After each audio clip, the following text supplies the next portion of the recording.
Ya. Últimos dos problemas que quiero mencionar. Imagínense, tenemos una tubería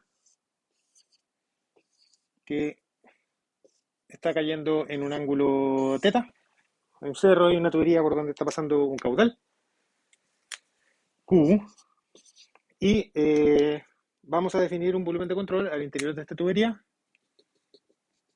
un volumen de control infinitesimal de largo de x,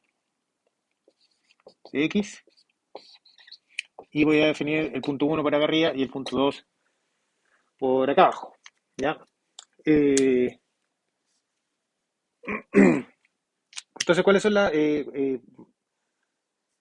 para poder analizar el teorema de cantidad de movimiento para este sistema, voy a agregar explícitamente la tau como el esfuerzo de corte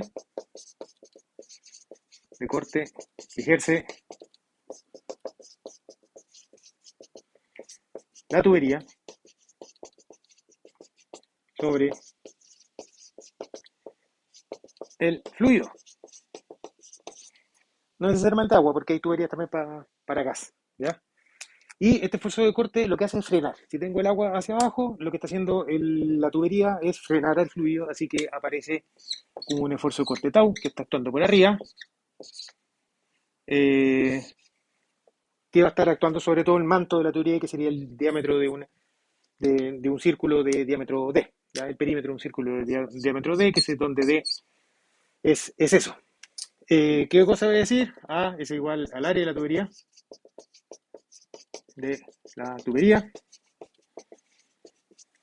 Voy a anotar como la letra chi griega, como lo que se conoce como el perímetro mojado, que es el perímetro del círculo, donde actúa acá, donde actúa el esfuerzo de corte. Actúa el esfuerzo de corte tau. ¿Ya? Y tenemos además el peso, ¿ya? Que es otra de las fuerzas que está actuando. Y vamos a tener además una fuerza de presión en uno que va a estar actuando por la sección uno y una fuerza de presión en 2 que va a estar actuando sobre la presión en 2. Juntando toda esta información, bueno, podemos decir que la fuerza de presión en uno la vamos a escribir como la presión en uno por el área. La fuerza de presión en 2 la vamos a escribir como la presión en 2 por el área. La masa va a ser igual a la densidad del fluido por el volumen del fluido, que sería el área por dx. Y otra de las cosas que me interesaría conocer es que el seno de teta, que es lo que va a aparecer para efectos de cuando proyectemos el peso en la dirección x, lo voy a escribir como z1 menos z2 dividido por dx, donde z1 y z2 son las cotas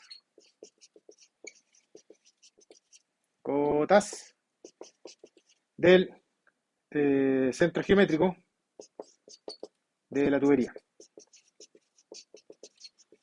¿Ya?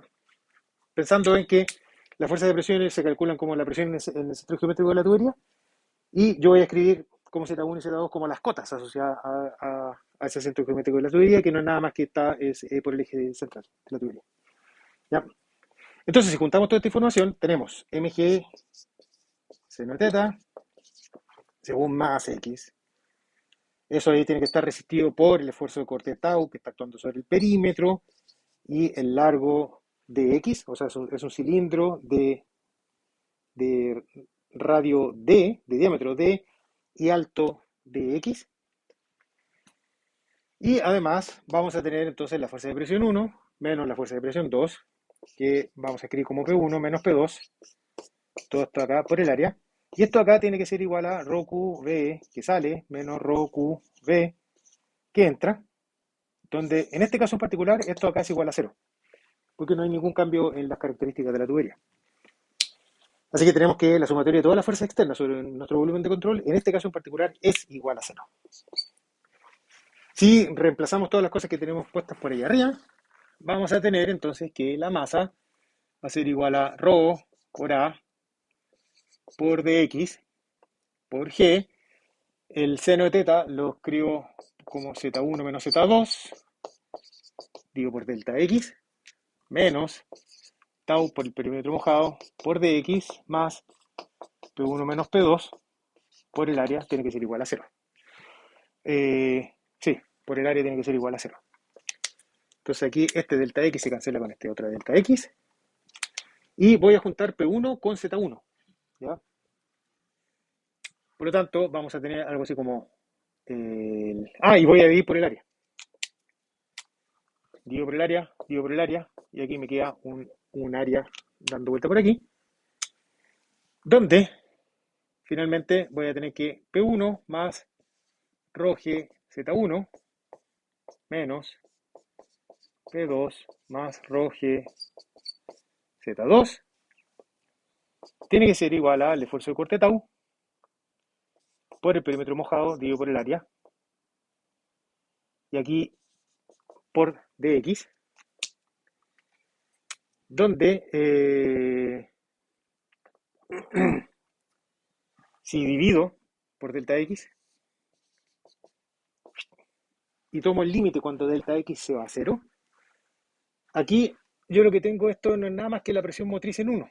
Este otro término de acá es la presión motriz en 2, que es la presión más ρgz, más ρgh, la elevación. En el punto 1 y en el punto 2, así que lo que tengo aquí no es nada más que menos de P gorro a dx tiene que ser igual a tau por el perímetro mojado dividido por el área. ¿Ya? Entonces, ¿qué es lo que me está diciendo acá? Es de que es una relación que nos va a permitir calcular cuánto vale, dado el esfuerzo de corte, cuál es la caída en la presión motriz que se va a tener dentro de una tubería, que es una caída que ocurre por unidad de longitud, porque el esfuerzo de corte va frenando el sistema, y ese frenar el sistema no es que disminuya la velocidad, porque la velocidad no puede cambiar por un tema de continuidad de masa, pero el frenar el sistema en el contexto de mecánica de fluido es ir disminuyendo presión. ¿Ya? Entonces vamos a tener una caída de la presión, producto del esfuerzo de corte, y la geometría del sistema, donde aquí aparece el área dividido por el perímetro mojado, que eso tiene un nombre, aparece tantas veces que tiene este nombre. ¿Ya? Así que esta de acá sería el primer problema que se los planteo. Y el segundo problema es que, nuevamente, si tenemos, qué es lo que ocurre me gustaría ver qué es lo que ocurre con cambios en la detección. Imagínense, tenemos una placa inclinada a la cual está entrando un chorro y vamos a suponer de que todo el chorro se me da hacia arriba.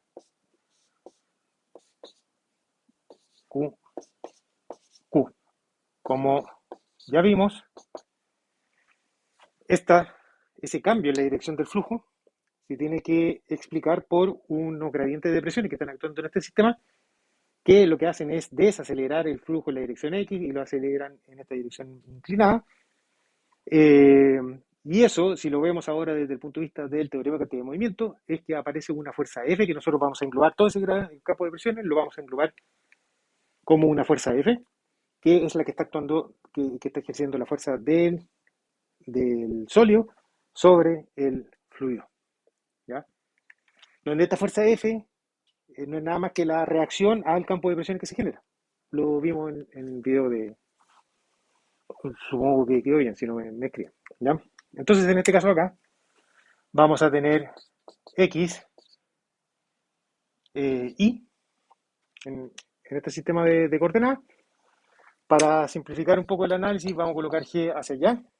Sin embargo, si me quiero deshacer del peso del fluido que actúa en el caso que tuviéramos una gravedad perpendicular, basta con suponer de que el volumen de control es lo suficientemente chico para que su peso no sea relevante para efectos del balance en fuerza. ¿Ya? O bien colocar el experimento perpendicular aquí. ¿Ya? Entonces, esta fuerza F, vamos a tener un término F sub X y vamos a tener un término F sub Y. Y ahora sí tenemos que la sumatoria de las fuerzas externas, vector, es igual a rho QV, vector, que sale, menos rho QV vector que entra.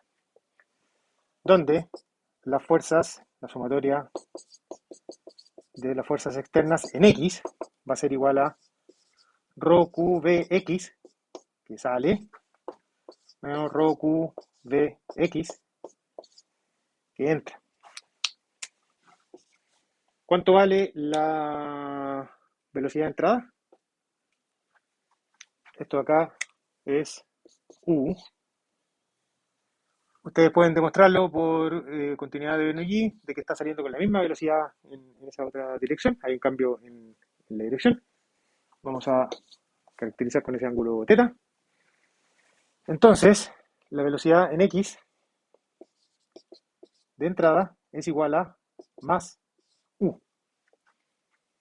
La velocidad en X de salida es la proyección de esta velocidad U, pero en la dirección X. Así que sería U por seno θ. ¿Ya? Y si nos olvidamos de las fuerzas de presiones, vamos a tener que la sumatoria de las fuerzas externas en X va a ser igual a menos F sub X, donde F sería la componente X de esta fuerza F que está ejerciendo la muralla sobre el flujo. Donde esta fuerza Fx, si juntamos toda esta información de acá, tenemos F sub X, va a ser igual a rho QV que entra, rho Q por U, menos rho QV que sale, que sería 1 menos seno de θ. Entonces, aquí se obtiene, ojalá que un poco más claro, que F sub X desacelera el flujo en X de una velocidad U con la cual está entrando a U por seno de θ, que es la velocidad con la cual está saliendo.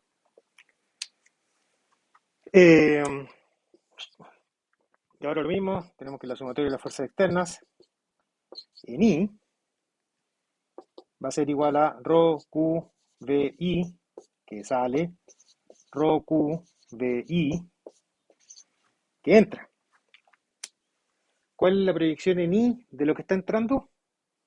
Cero. Cero. No hay ninguna proyección en I. ¿Cuál es la proyección I de lo que está saliendo? S es igual a rho Q por U por coseno de θ. ¿Ya? Y la fuerza en I es la fuerza F sub I que nosotros habíamos definido de esta forma acá. Donde ahora F sub I es igual a rho Q por U por coseno de θ, que análogamente es la fuerza que necesita ejercer la pared sobre el flujo de manera tal de inducir ahora, de desviar el flujo de que viene solamente en la condición X, de que aparezca una componente vertical, ¿ya? Que sería esta cantidad de acá. Entonces esos serían los puntos. Lo que quería recalcar acá es de que la componente vectorial está en las velocidades, ¿ya? Y que en general yo para producir estas desaceleraciones del flujo o aceleraciones o cambios de la dirección necesito fuerzas externas para poder producir este cambio en la dirección. ¿Cómo se cuantifican estas fuerzas externas? Con el teorema de cantidad de movimiento. Pero ya sabemos de que estas fuerzas externas no son nada más que la acción asociada, la reacción, digamos así, asociada al campo de presiones que se genera dentro del fluido para poder producir este cambio en la dirección. Eso, nos vemos, chao.